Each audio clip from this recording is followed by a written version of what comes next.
suskilę, sušutę ar nusispalvinę įvairiausiom spalvom tarpupirščiai. Kasgi tai ir ką su tuo daryti? Pirmiausia, nuo ko tai nutinka? Pagrindinė priežastis yra ta, kad pirščiukai yra suglausti ir čia susilaiko visa drėgmė, kurią mes į juos įdedam. Tai yra tas pats kojų plovimas, mums palieka vandenį, kurį mes uždarome, suspaudę pirščiukus, ir ten jisai dirba negerus dalykus, kurių mes nenorime. Tuo pačiu ir žinoma daugina įvairiausias bakterijas ir grybelius, pridaro mums rūpesčių. Tad štai, pats pirmas mano patarimas, kurį aš labai rekomenduoju įsivesti į savo kasdienybę, į dienotvarkę, tai yra kruopštus tarpupirščių sausimas. Kas tai yra? O tai yra taip, kad kiekvieną dienelę plaunam kojas, tai yra su muilu, kiekvieną tarpupirštį atskirai nušplaunam, po pirštukais išplaunam ir lygiai tą pačią procedūrą atliekame su šluoste.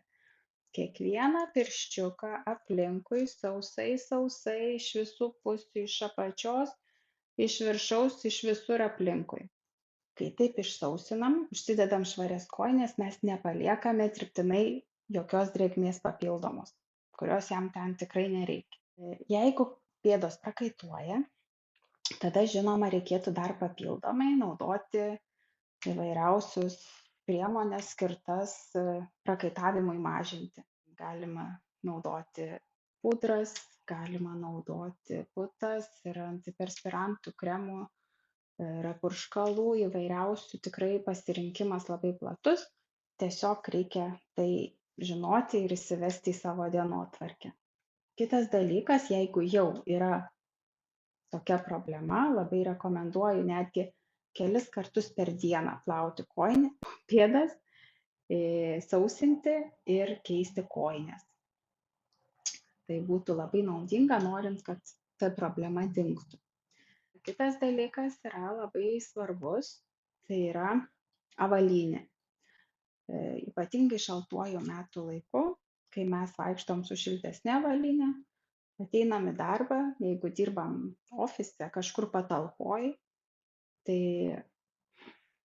dažniausiai ir būnam su ta pačia avalyne, su kuria vaikštom lauke.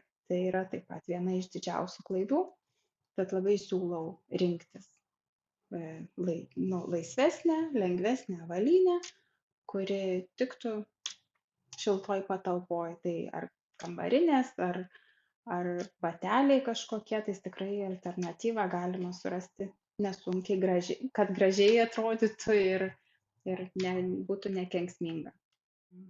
Kai kuriais atvejais netgi padeda ir atsikratyti tos problemos. Ir tikrai nebūtina kartais jokių preparatų naudoti, užtenka tiesiog įsivesti į dienotvarkę sausinimą.